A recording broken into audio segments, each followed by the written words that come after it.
the planes, straight line in a space in the three-dimensional geometry, and the planes, the second major topic. And in the planes, what we are going to cover? Something very nice introduction for a plane.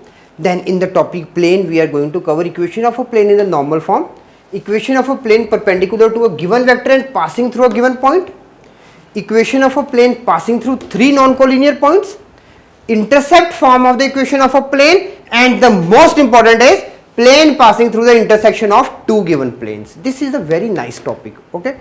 Then coplanarity of two lines, angle between two planes, distance of a point from a plane.